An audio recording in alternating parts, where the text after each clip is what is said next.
transmitiendo desde la Ciudad de México. Para el operador de divisas de habla hispana. Para el operador de divisas de habla hispana. Esta es Radio Forex Hispana. A través de forexhispana.com.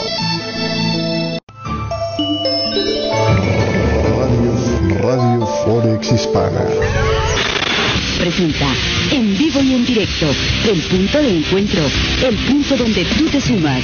Esto es Punto 9 con Sergio Rocha. Comenzamos.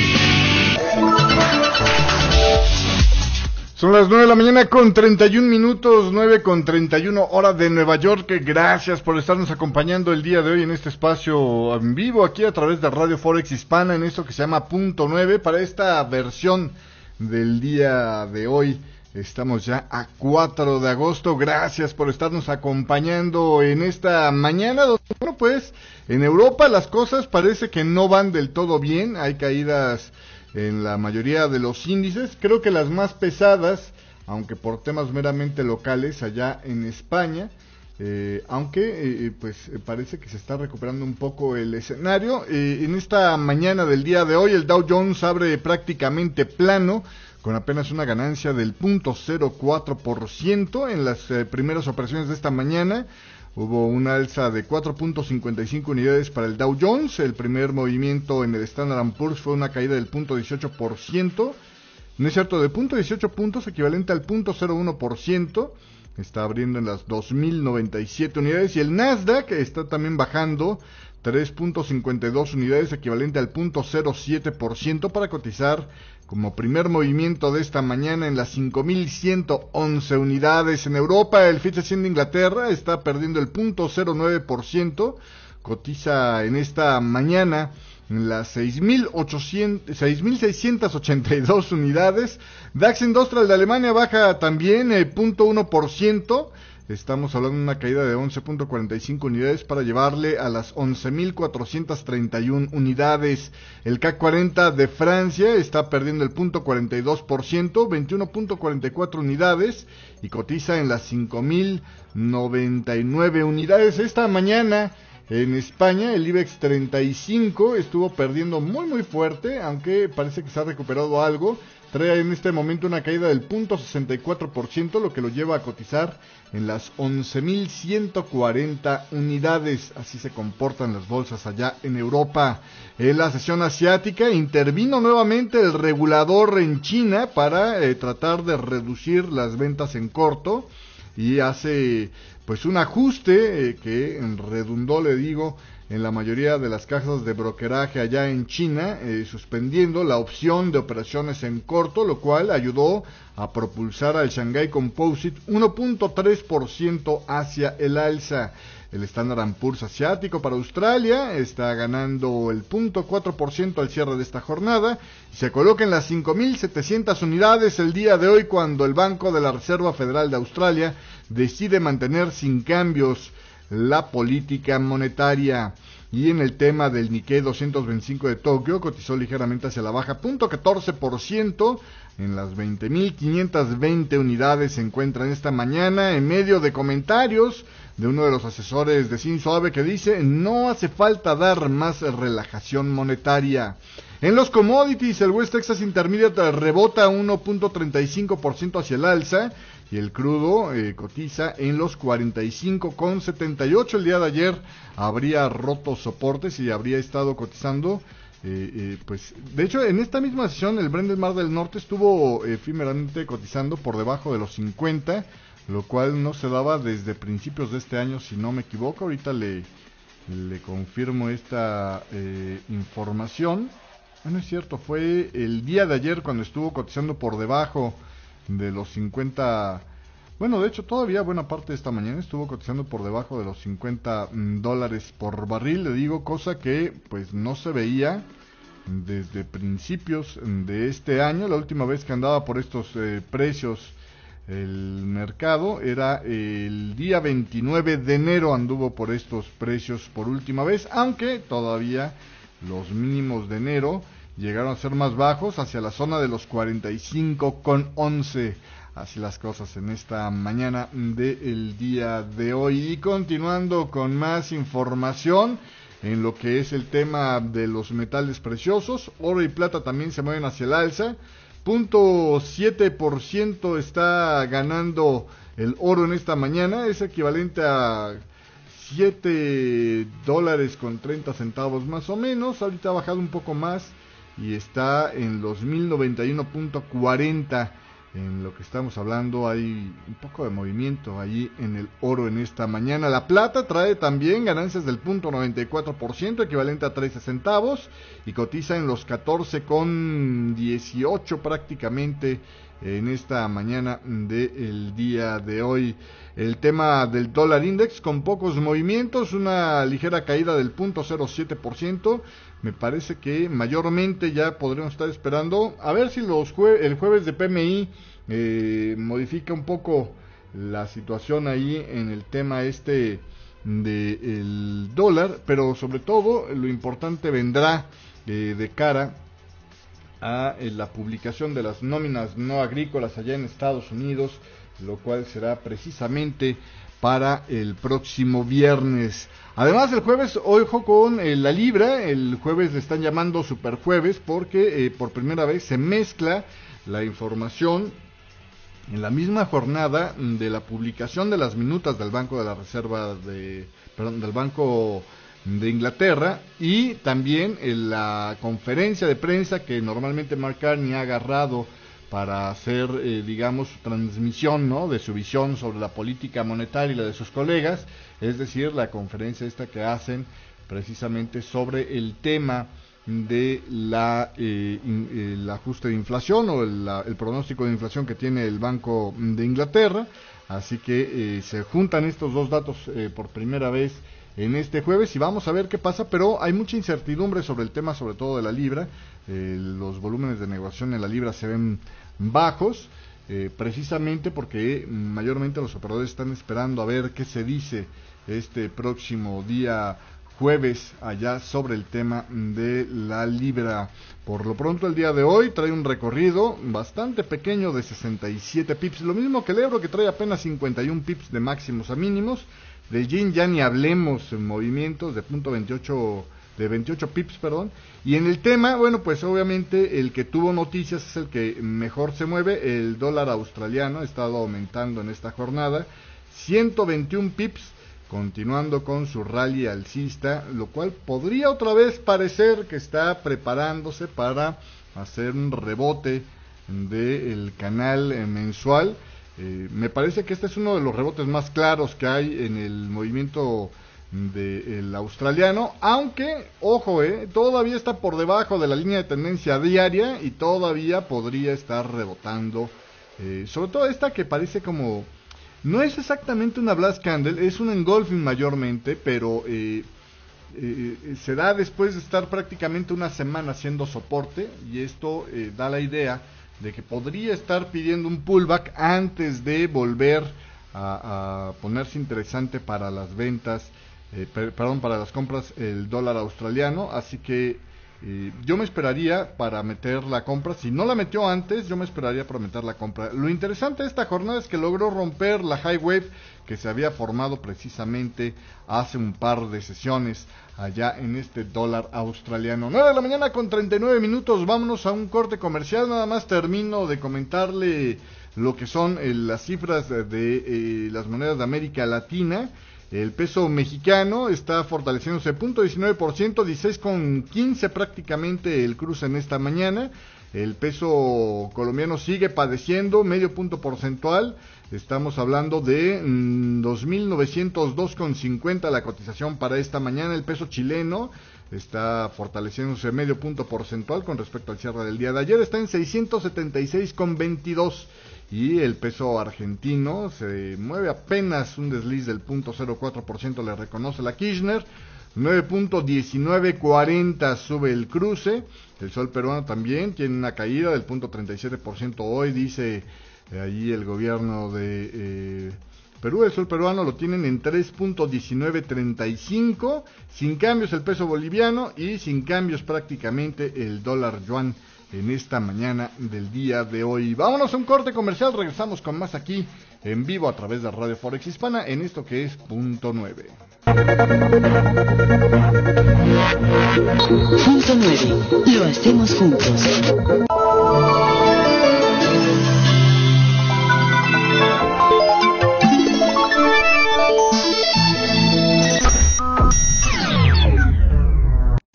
Los triángulos, las banderas, los banderines y todo el grupo de formaciones de análisis técnico tradicional fueron desarrolladas a partir de los mercados accionarios y dependen grandemente del indicador de volumen para validarse.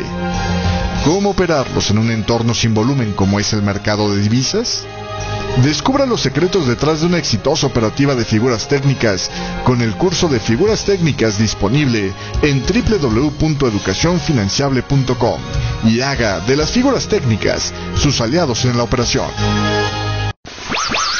Punto 9. Conducido por Sergio Rocha. 9 de la mañana con 42 minutos, seguimos en vivo aquí a través de Radio Forex Hispana. Gracias por estarnos acompañando en esta mañana. Y bueno, pues el día de ayer, qué barbaridad con las máquinas cuando de pronto dicen no funciono y hazle como quieras. Tuve que hasta reinstalar programas, bueno, en fin, así estuvo el asunto. Gracias a toda la gente que el día de ayer nos tuvo paciencia. Y a los pocos que se quedaron escuchando la versión de Punto 9, creo que fue ya como a mediodía, pues también muchísimas gracias por la paciencia y por la persistencia. Oiga, el día de hoy tenemos por acá alguna información interesante en cuanto a lo que es precisamente el tema del Banco Central de Australia, que bueno, pues mantuvo este martes los tipos de interés sin cambios como se esperaba, aunque dejó la puerta abierta a un recorte de los tipos de interés más adelante en este año aún, si la economía estuviera flaqueando. El Consejo del Banco de la Reserva de Australia decidió sostener los tipos de interés en el mínimo histórico del 2%, donde han permanecido desde mayo, y la entidad rebajó los tipos ya 2 veces este año para responder a las caídas de los precios de los commodities, a la debilidad económica y una favorable inflación. Los recientes datos económicos han reflejado que las condiciones empresariales están mejorando al tiempo que el desempleo se ha reducido a pesar de las expectativas que apuntan a un incremento. La caída del dólar australiano a mínimos de 6 años también ha reducido en cierta medida la presión sobre los exportadores. Aún así, el descenso de las inversiones del sector de recursos básicos sigue pesando en la economía y las empresas locales son reacias a invertir, por lo que muchos economistas auguran un débil crecimiento en el año en curso. El gobernador del Banco Central, Glenn Stevens, ha advertido que los tipos de interés más bajos podrían provocar nuevos incrementos de los precios de la vivienda, ya que están altos en zonas como Sydney y también en Melbourne, lo que podría generar riesgos para la economía, dice él. El Banco Central está trabajando con otros reguladores para valorar y contener los riesgos que podrían surgir de este mercado inmobiliario, señalaba este martes el señor Stevens. Bueno, pues ahí tiene usted lo que se está viviendo allá en Australia.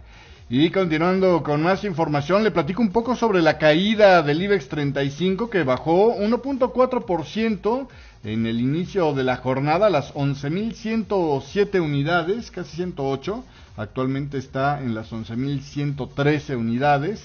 Y bueno, pues lo que supone esto es que hay un mal comportamiento en el sector bancario, y además Abengoa, que él solito se ha tirado buen porcentaje, 31% de caída. Este lunes fue su desplome. El mal paso de Abengoa comenzó este lunes, cuando la compañía de ingeniería y energías renovables anunció una ampliación de su capital por 650 millones de euros, lo que volvió a suscitar temores sobre su financiamiento. Sin embargo, los bancos españoles son realmente los responsables de la mayor parte del selectivo en su caída, afectados por los descensos del sector en Europa. Las acciones en las entidades francesas como la Crédit Agricole se están desplomando al inicio de esta jornada más de un 10%, luego de presentar resultados y después de conocerse que han tenido que paralizar su programa de reestructuración.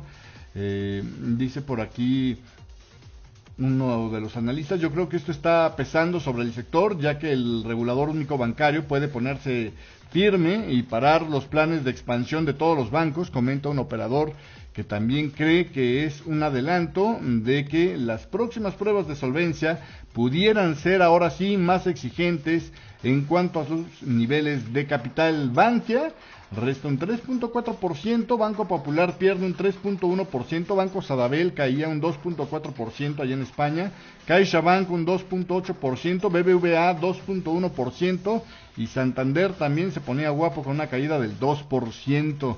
Ahí todo el sector bancario en España pues está viviendo las de Caín.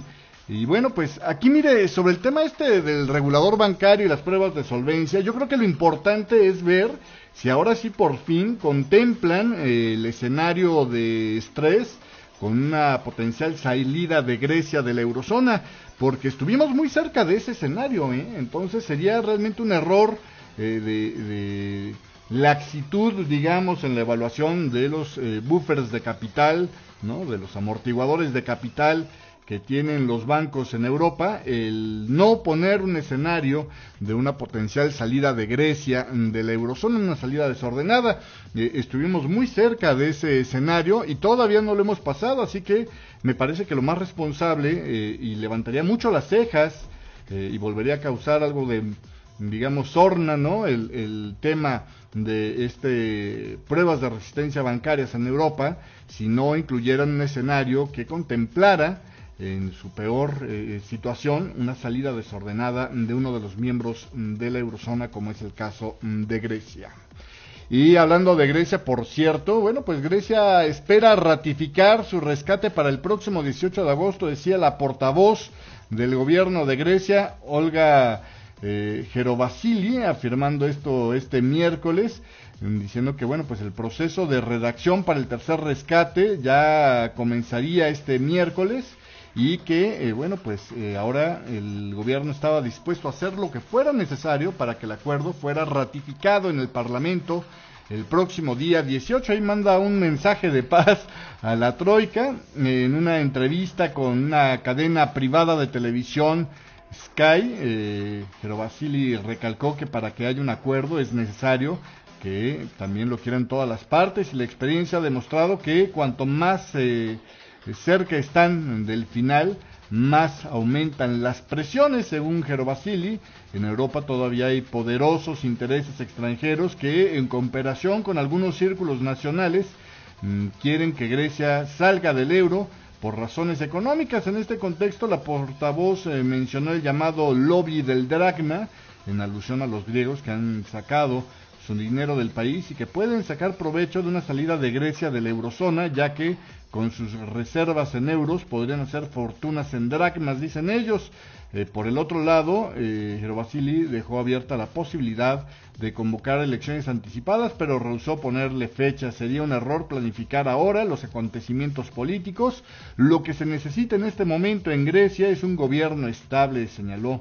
Sin embargo, descartó la posibilidad de que a la larga puedan seguir coexistiendo los dos planes estratégicos diferentes en el Syriza, lo que ocurre en la actualidad luego de la negativa del ala más radical de respaldar un tercer memorándum.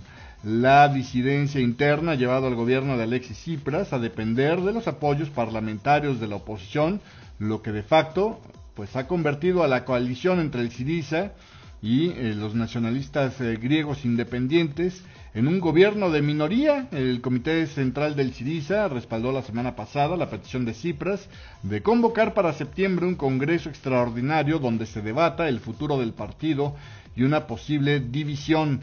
La plataforma de izquierdas, el ala más izquierdista del partido, quería que el congreso se celebrara antes de la firma del acuerdo para dar así la posibilidad a las bases a pedir al gobierno que no firme este rescate, decían ellos, cosa que sin embargo parece no está prosperando.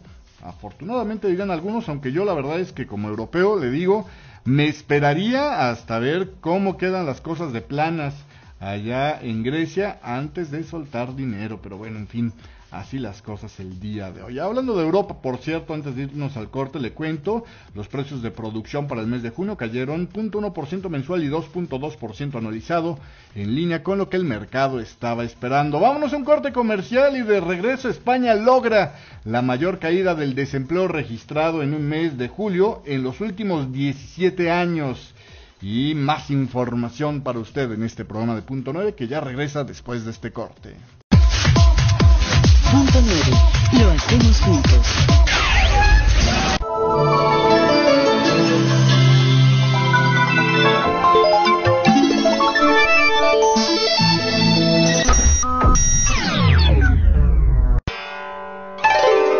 Desde el siglo XVII, los japoneses descubrieron que el comportamiento de los operadores refleja en sus decisiones el equilibrio entre la ambición de un grupo dominante y el temor del grupo abatido.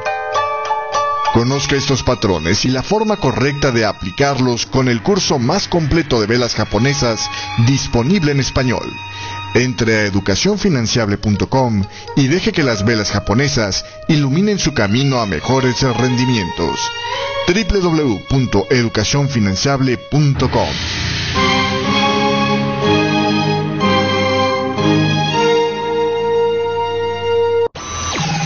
Punto 9. Conducido por Sergio Rocha. Y seguimos con más información aquí a través de Radio Forex Hispana. Y bueno, pues en esta mañana ya tenemos datos del ISM de la actividad empresarial en Nueva York, que quedó en 68.8 en el mes de julio.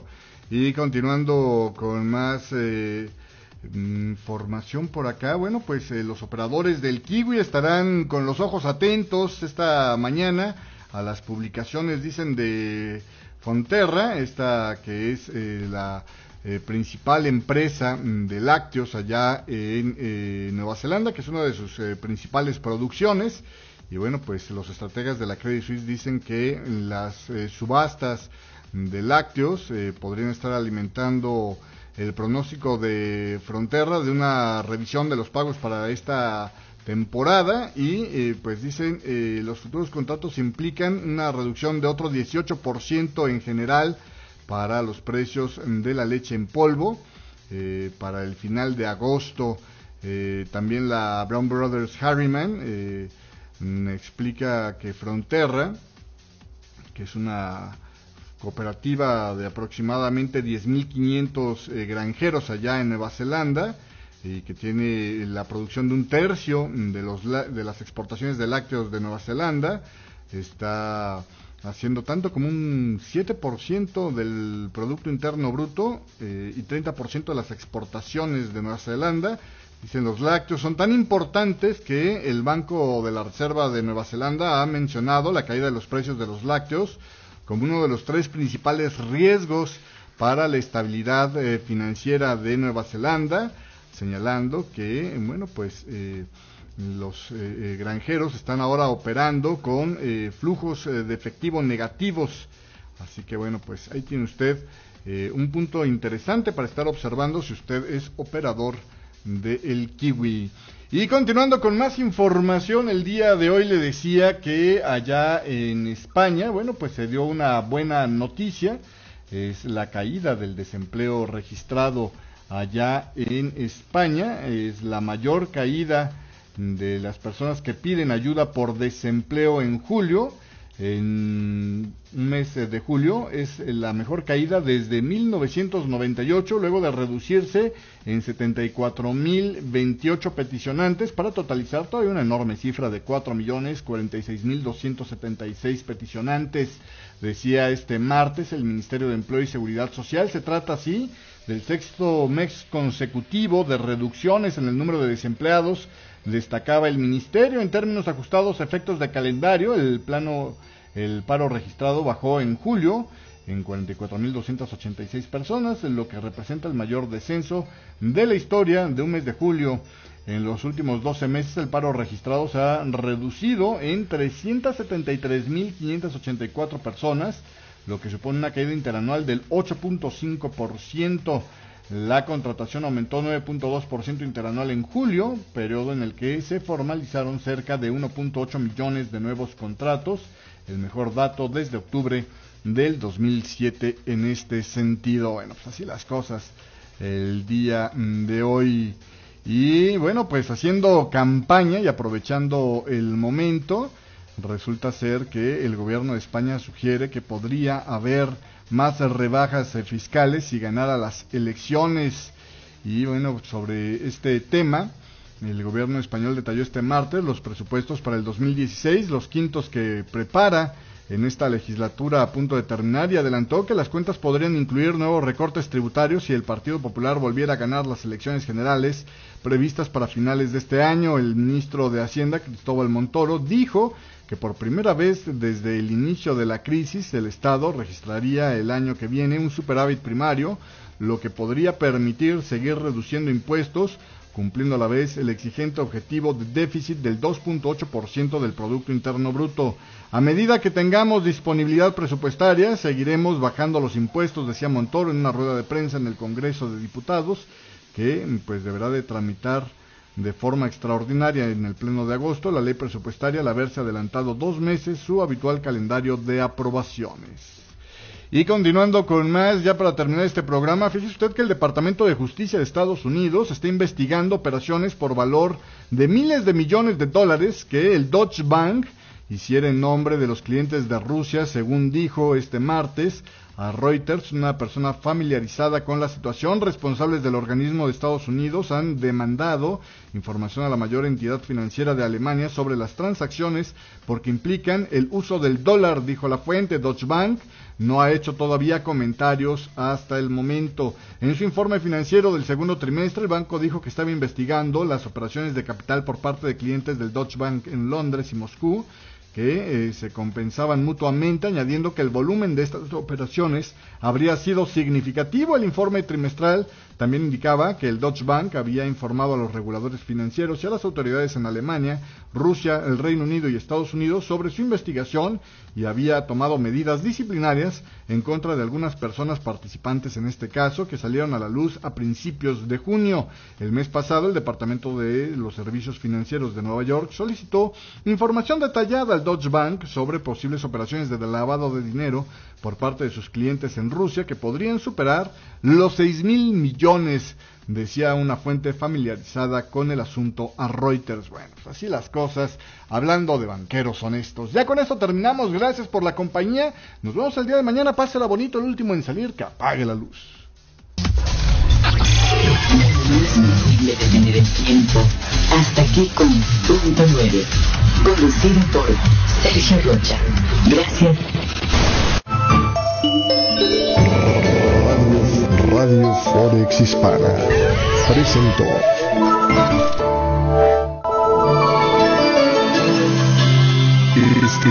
Estás escuchando Radio Forex Hispana.